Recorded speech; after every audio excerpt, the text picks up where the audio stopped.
올해 마지막 주일 예배 또 마지막 날 이렇게 드리게 돼서 참 의미가 있는 것 같습니다. 사람이 살다 보면 인생에 도움이 되는 디딤돌이 있는가 하면 또 그 반대로 뭐도 있습니까?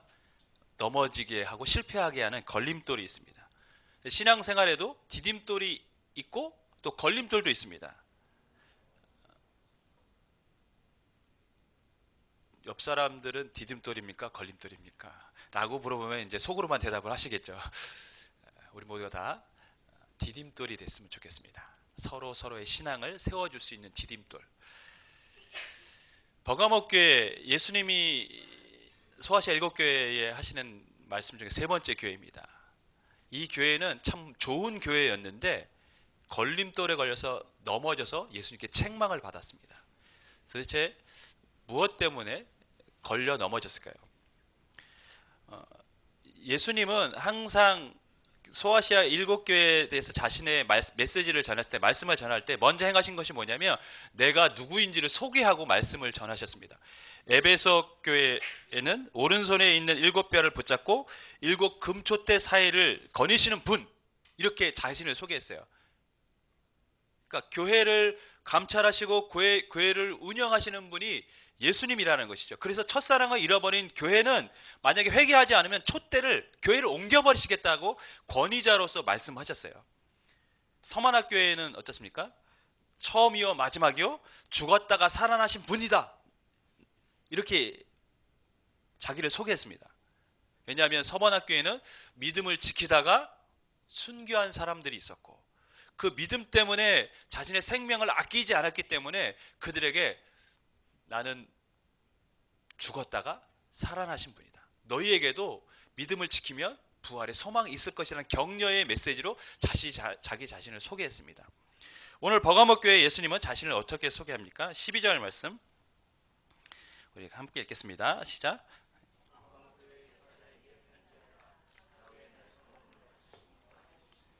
좌우에 날선 검을 가지신 이가 이르시되. 에베소 교회도 그렇고 이전에 우리가 말씀했던 서머나 교회도 그렇고 소아시아 지역의 상업의 중심지였어요. 그러니까 사람들이 많이 왔다 갔다 하고 돈이 많이 움직이는 곳. 돈이 움직이니까 사람이 많이 왔다 갔다 했겠죠. 오늘날도 마찬가지고요. 그에 반해서 이 버가모는 문화적으로 발달한 곳이 버가모라는 도시였습니다. 아시아의 행정의 중심지이기도 했습니다. 종합 의료시설이 이 버가모에 있었어요. 그리고 20여만 권의 책을 소장한 대형 도서관도 버가모에 있었습니다. 그리고 책을 만드신 양피지의 생산지이기도 했습니다. 그만큼 이제 문화적으로 발달한 곳입니다. 또 특별한 게 뭐냐면 로마 정부로부터 상당한 자치권을 부여받았어요. 그래서 총독이 재판을 할 수 있는 권한이 이 버가모에게는 주어졌어요. 원래는 로마 황제에게 재판을 받아야 되고 그렇지 않습니까? 그런데 재판하고 실행할 수 있는 권리까지 총독에게 줬어요. 버가모 총독에게. 그러니까 버가모 총독은 굉장히 뭐가 있습니까? 파워, 권세가 있는, 권력이 있는 것입니다. 그런데 이 버가모 총독은 이 권력을 어떻게 했습니까? 칼처럼 휘두른 것이죠. 많은 그리스도인들을 핍박하고 어려움을 주는 때 이 권력을 행사했습니다. 버가모 그리스도인들은 서머나교회의 그리스도인들처럼 이 총독이 휘두르는 칼에 굉장히 고난과 어려움을 겪고 있는 상황이었습니다. 공포를 느끼고 있어요. 근데 예수님이 뭐라고 말씀하십니까? 나는 좌우에 날선 검을 가진 자다. 버가모 총독이 휘두르는 칼은 한 면에만 칼날이 있어요. 근데 예수님은 어디에 다 칼날이 있다고요? 좌우에 다 칼날이 있다고 합니다. 여러분, 싸울 때 한쪽 면에 칼날이 있는 사람이랑 양쪽 면에 칼날이 있는 사람이랑 싸우면 누가 유리하겠습니까? 물론 잘하는 사람이 이기겠죠. 그죠? 그러나 이게 또 대등한 실력이라고 봤을 때는 어떨까요? 아무래도 좌우에 칼날이 있는 사람이 싸울 때 훨씬 유리하겠죠. 여러분이 잘 아실지 모르겠지만 탁구 경기가 예전에는 펜홀더라고 해서 이렇게 잡는, 제가 라켓을 갖고 오려다가 삼았습니다. 펜홀더라고 이렇게 잡는 한 면으로만 이렇게 치는 탁구였어요. 근데 요즘 이런 탁구는 거의 이런 선수는 없습니다. 요즘 탁구는 다 이렇게 지고 양면으로 다 쳐요. 이렇게도 치고 이렇게도 칩니다. 저도 이렇게 쳤다가 이렇게 치는 걸로, 양면을 치는 걸로 바꿨어요. 왜 바뀌겠습니까? 양면으로 치는 사람이 다 세계의 상위 랭커들이에요.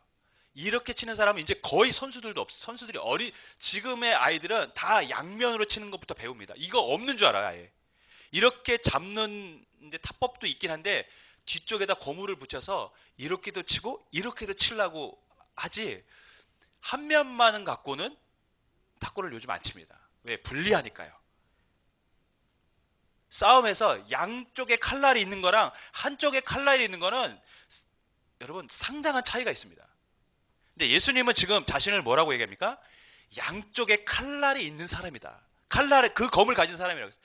그러니까 버거목의 총독은 자신이 가진 권세로 칼을 휘둘렀는데 그것은 한쪽 면에 칼을 가진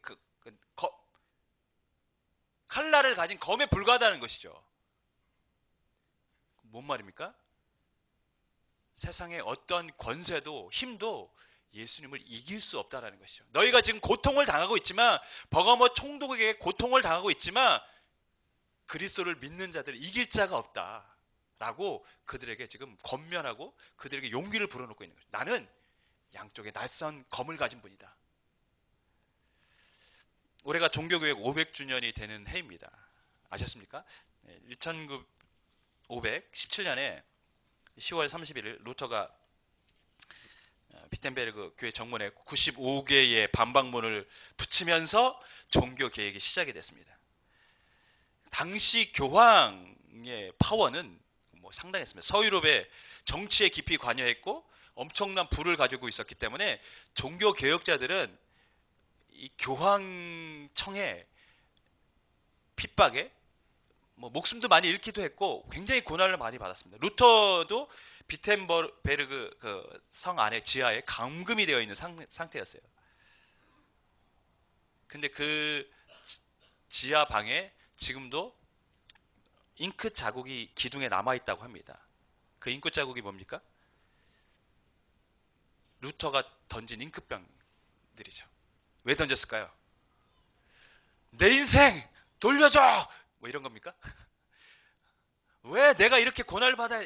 그게 아니라 사탄은 계속해서 루터를 유혹합니다. 미혹합니다. 야, 포기하고 편안하게 살 수 있잖아. 왜냐하면 루터도 실은 그 캐톨릭의 훌륭한 사제였기 때문에 그의 장래도 보장이 된 거나 다름없어요. 근데 그가 이거는 잘못된 신앙이라고 생각했기 때문에 개혁을 실시한 것이죠.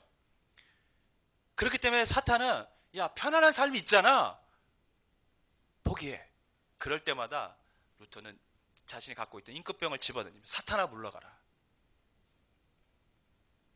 그러면서 그가 재판을 받으러 갈 때 불렀던 암송했던 말씀에서 시편 46편이죠.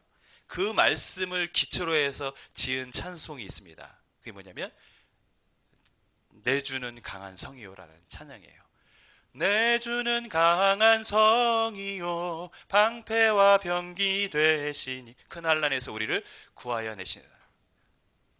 친척 마귀는 뭐뭐와 뭐뭐로 가사를 생각이 안 납니다.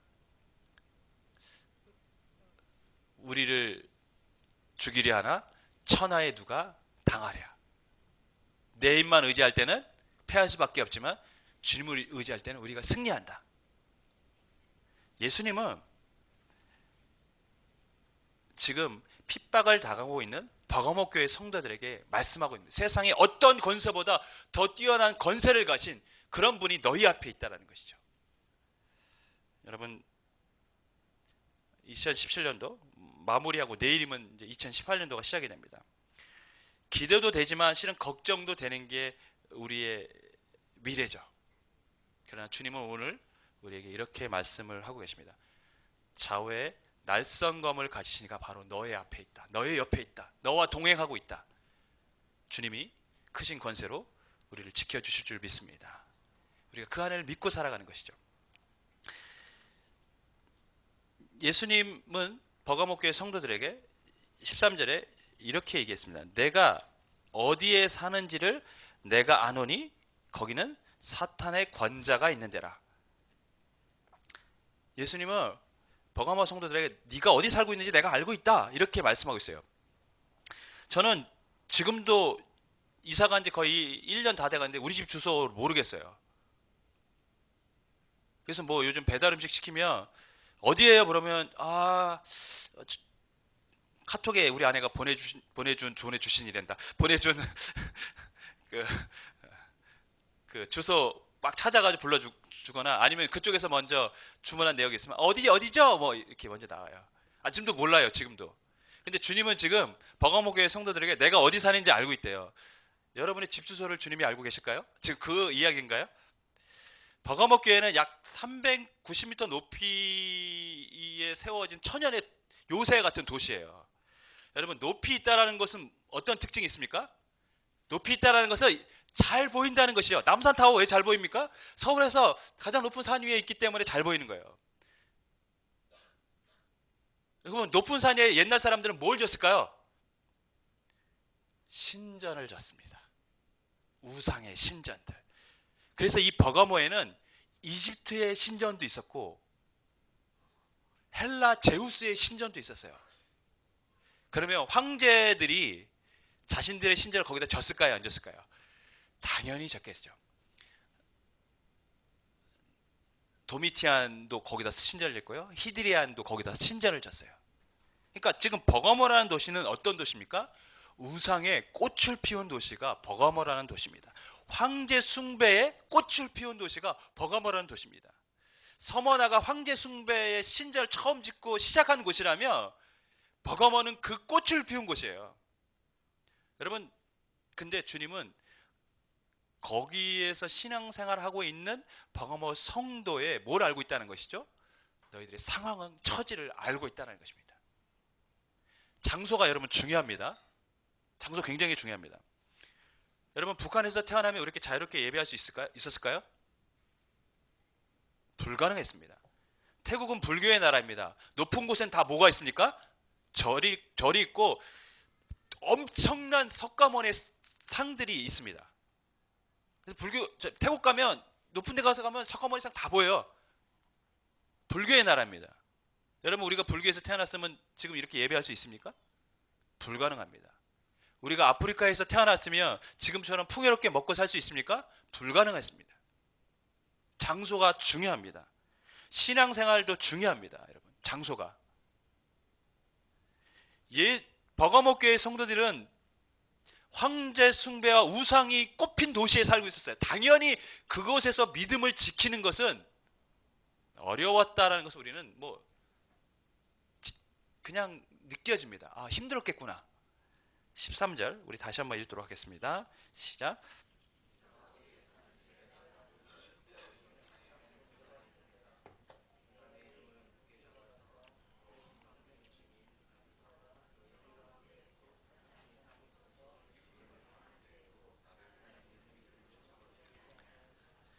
버가모 성도들이 믿음을 지키기 어려웠어요. 그 중에 안디바가 누군지에 대해서는 정확하게 성경에 언급이 안 되어 있지만 아마 버가모 교회의 지도자급이 되었을 것입니다. 그러니까 순교를 잡아 죽였겠죠.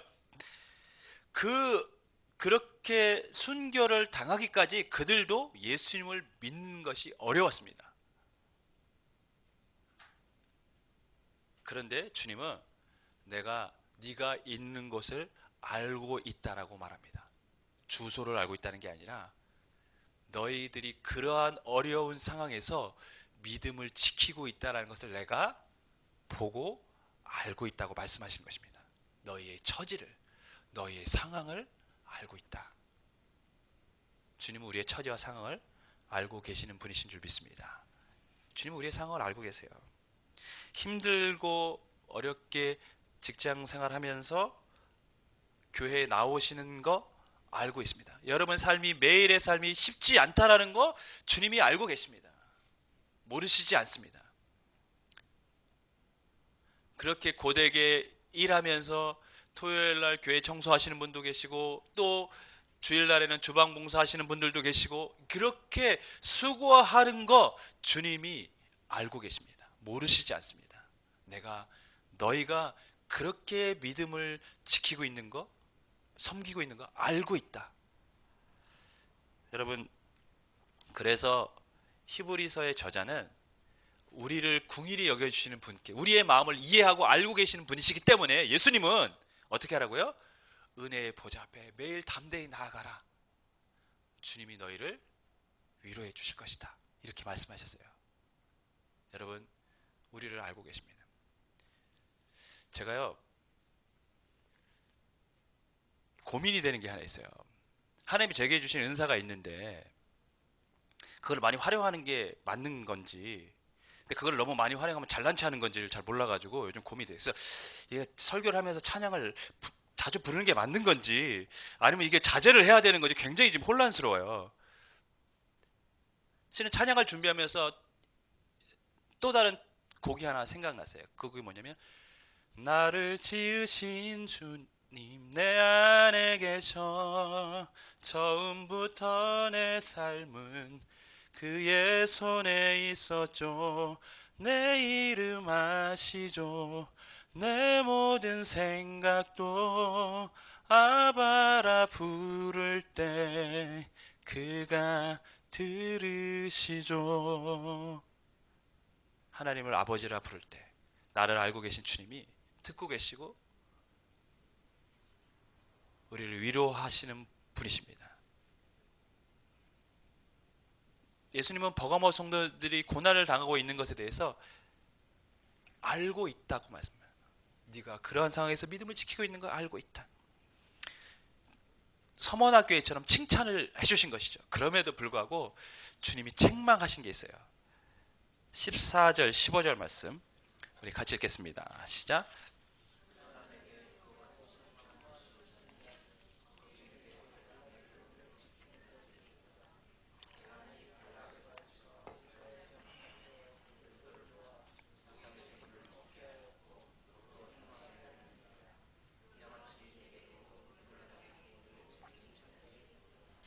그러니까 이 구약의 이제 발람이라는 사람과 지금 신약의 니골라라는 사람이 같은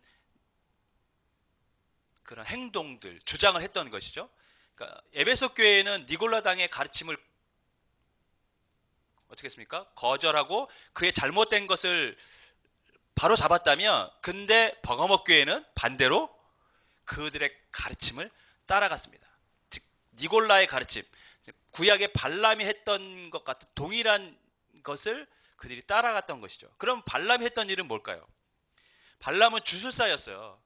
그래서 이 발락이라는 모압 왕이 이름이 헷갈리죠. 발람, 발락, 발랑까지 하면은 발람은 발랑 까진 사람이었어요. 돈에 욕심이 많았습니다. 그래서 발락이 돈을 줄 테니까 이스라엘 백성들을 저주해라. 어떻게 했을까요? 당연히 하고 싶었는데 꿈속에 하나님이 너 그렇게 하면 안 돼? 했음에도 불구하고 그 욕망을 숨길 수가 없었어요. 결국에는 축복을 했습니다. 왜? 하나님이 하지 말라고 하셨기 때문에.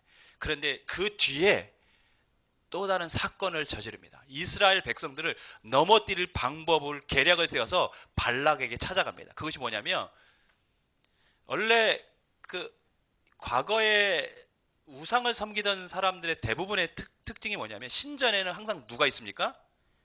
신전에 창녀들이 있습니다. 그래서 우상에게 제물을 바칠 때 무슨 행동을 합니까? 행음을 합니다. 성관계를 가져요. 그게 그 당시 고대 중동의 우상을 드리는 예배의 모습이었습니다.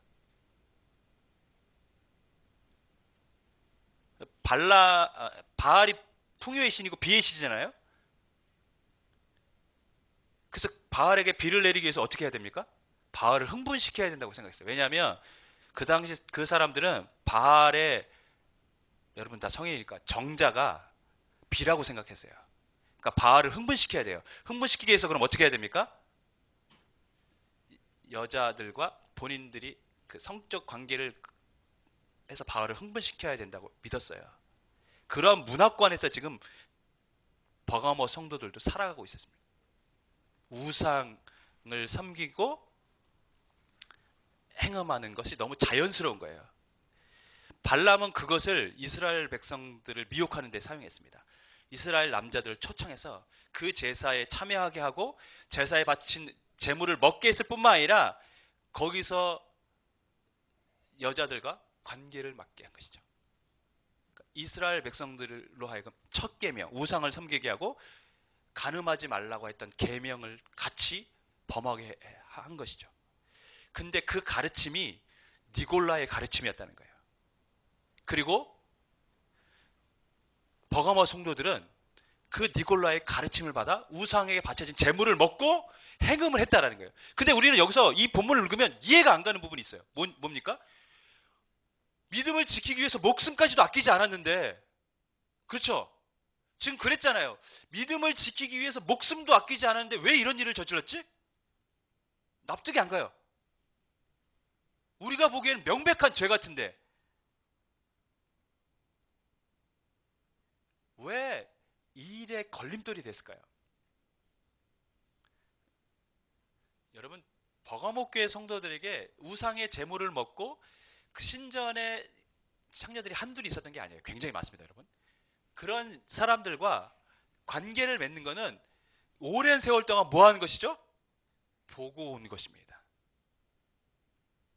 익숙한 거예요. 그러니까 그들은 그게 죄라고 생각한 적이 별로 없어요.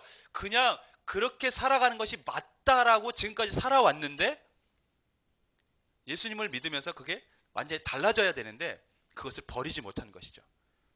맞다고 하니까 맞나 보다, 괜찮은가 보다, 이렇게 생각들을 한 것입니다. 익숙한 것을 따르고 편한 것을 택한 거예요.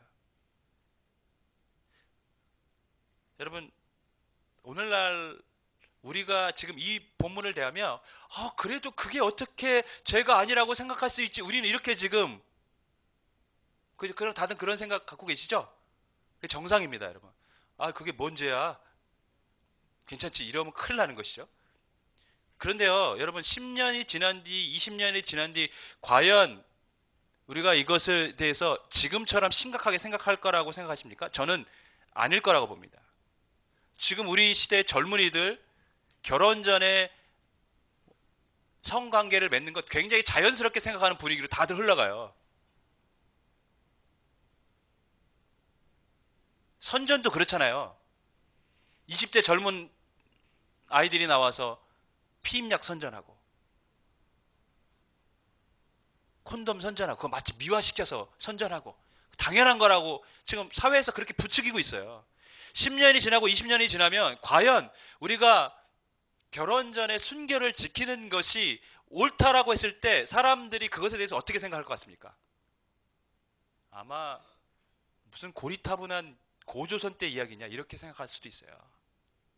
지금 우리가 아직은 그런 문화권에 접어들지 않았기 때문에 이 본문을 읽으면 어떻게 그럴 수 있지라고 하겠지만 10년이 지나고 20년이 지나면 아마 이 본문을 보면서 우리는 지금 우리가 그럴 수도 있겠다라고 받아들일 것 같아요.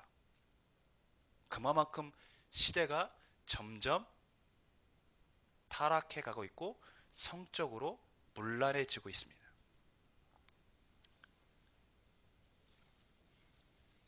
교회를 다니면서 술, 담배 하는 것도 오늘날 젊은이들에게는 큰 문제로 생각하지 않습니다.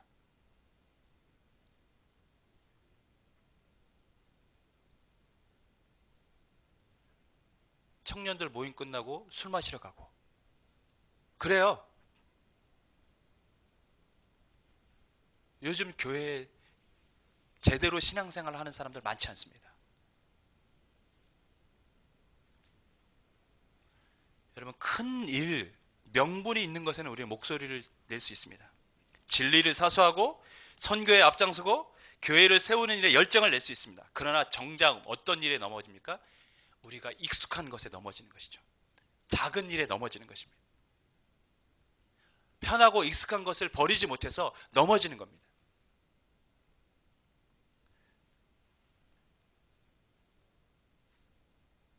제가 얼마 전에 한 집사님을 태우고 운전을 한 적이 있는데, 장소를 몰라가지고 이제 내비를 켜고 갔는데, 신호등을 이제 유턴을 받아서 가야 되는데 딱 섰는데 거기가 유턴이 안 되고 좌회전만 되는 곳이에요. 근데 이미 좌회전 라인에 들어왔으니까 유턴 받으러 가려면 빠져서 한참 더 내려간 다음에 유턴을 받아야 되는데, 저도 모르게 그냥 어쩔 수 없다, 처음 오는 길이니까 유턴을 해버렸어요. 제 옆에 집사님을 태우고. 근데 제가요, 우리 아내도 놀라더라고요. 왜냐면 제가 새벽에도 신호를 지키는 사람이거든요. 제가 신호등을 안 지킨 적이 없는데, 제가 나도 자연스럽게 그냥 뭐 유턴해야지 하고 한 거예요. 그래서 제가 집에 와서 굉장히 곰곰이 많이 생각했어요. 내가 왜 그랬을까?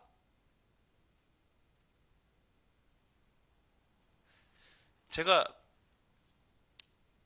여기 횡단보도에 서 있으면 여기 사람들 대부분 다 무단횡단 하거든요. 여기 여러분 무단횡단 하지 마십시오. 제가 속으로 욕합니다.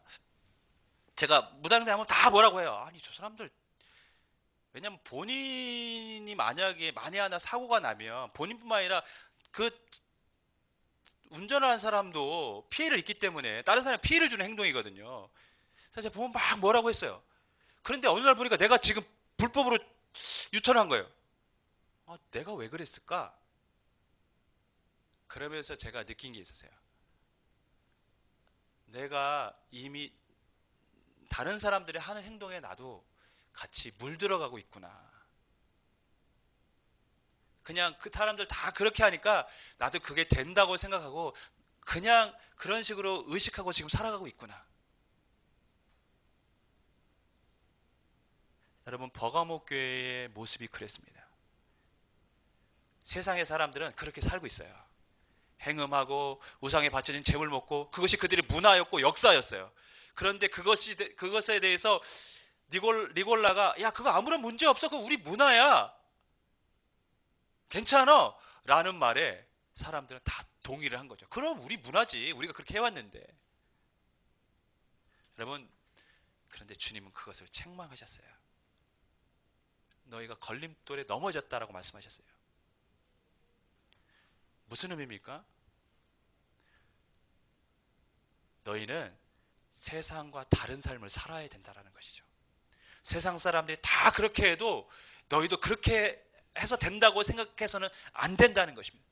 우리의 기준은 오직 하나님 말씀이 되어야 될 줄 믿습니다. 말씀의 기준을 고 살아야 되는데 그렇지 못한 것에 대해서 주님은 책망하신 것입니다. 여러분, 교회에 분열이 있고 때때로 다툼이 있습니다. 신학적인 문제로 일어나는 거 아닙니다. 성경 해석의 차이로 그런 일이 일어나지 않습니다. 이단 논쟁 때문에 교회가 분열되고 갈라지지 않습니다. 그런 문제로 간에 하나 갈라질 수도 있지만 대부분 교회의 분열은 뭡니까? 다툼이 있고 나눔이 있는 건 어떤 일로 일어나죠? 아주 사소한 걸로 일어납니다. 말 한마디 잘못한 거, 행동 하나 잘못한 거. 그런 게 서로 갈등이 돼서 파벌을 나누고 그렇게 해서 교회가 문제가 생기는 거예요. 여러분, 큰 바위는 걸림돌이 되지 않습니다. 길을 가다가 큰 바위가 있으면 거기 걸려 넘어질 사람 있습니까? 그건 안 걸려 넘어져요. 왜? 다 보이니까요. 사람들이 걸려 넘어지는 건 뭡니까? 보이지 않는 숨어있는 작은 돌뿌리들이죠. 그게 걸려 넘어지는 거예요. 우리가 대수롭지 않게 생각하는 그것들이 실은 우리의 신앙의 걸림돌이 돼서 넘어지게 하는 것입니다. 여러분이 대수롭지 않게 생각하는 그 무엇이 실은 여러분 신앙의 걸림돌이 돼서 여러분을 넘어뜨리게 하고 신앙을 정체하게 만드는 것입니다. 저는 그게 사람마다 다 다를 거라고 생각해요. 왜냐하면 우리는 우리마다 가지는 약점이 다 다르거든요. 사람마다 약점이 다 달라요. 어떤 사람은 오락이 될 수도 있고, 어떤 사람은 뭐 음란한 게 될 수도 있고, 어떤 사람은 도박이 될 수도 있고, 뭐 어떤 사람은 뭐 너무 노는 거 좋아하는 거, 이런 것들이 그 사람의 약점이 될 수 있는데, 사탄은 정확하게 알고 있어요. 우리의 약점을. 그래서 집요하게 그것을 건드리면, 왜냐하면 거기를 건드리면 넘어지거든요. 우린 약점을 건드리면 사람 넘어지거든요. 사탄은 집요하게 넘어져요. 건드려요. 넘어지게. 여러분, 한 해의 마지막 예배입니다. 우리가 이제 11월 30일 11시 30분에 11월 30일에 11시 30분에 송구 영신 예배를 드립니다. 의미가 있는 것 같아요. 마지막을 보내면서 새해 첫날 하나님 앞에 예배한다. 얼마나 의미가 있습니까? 근데 왜 송구 영신입니까? 옛 것은 버리고 새 것을 받아들인다는 거예요. 여러분, 새해가 된다고 새로운 삶 살 수 있습니까? 새해가 되면 난 새로워집니까?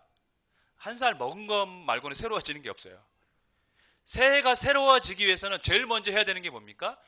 옛 것을 버리는 겁니다. 예수님을 믿고 살아가는 새로운 삶의 시작은 뭡니까? 새로운 피조물이 되었기 때문에 우리는 옛 습관을 벗어버리는 겁니다. 그래야 새로운 삶을 사는 거예요. 2017년 여러분이 번해야 될 것은 무엇입니까? 우리를 넘어지게 하는 그 돌뿌리들을 찾아서 여러분 캐내야 됩니다. 그러면 그 돌뿌리가 나중에 걸림돌이 아니라 나의 디딤돌이 될 수가 있습니다. 내가 그것을 밟고 더 멀리 나갈 수가 있어요. 오늘 이 마지막 시간에 여러분의 걸림돌을 캐낼 수 있는 시간이 되기를 기도하시면서 묵상하시면서, 오늘 우리가 이제 밥만 먹고 헤어집니다. 시간 많잖아요. 왜냐하면 11시 반에 모여야 되기 때문에 밥만 먹고 헤어지는데, 물론 설거지는 합니다. 밥만 먹고 헤어진다니까 남자팀이 굉장히 눈이 커지면서 밝은 미소를 지어가지고 설거지를 합니다. 우리가 내가 버려야 될 걸림돌, 캐내야 될 걸림돌을 무엇인가 여러분 생각하시면 아마 내년은 정말 우리가 새로운 한 해가 될 줄 믿습니다. 그렇게 되기를 주님으로 간절히 축원하겠습니다.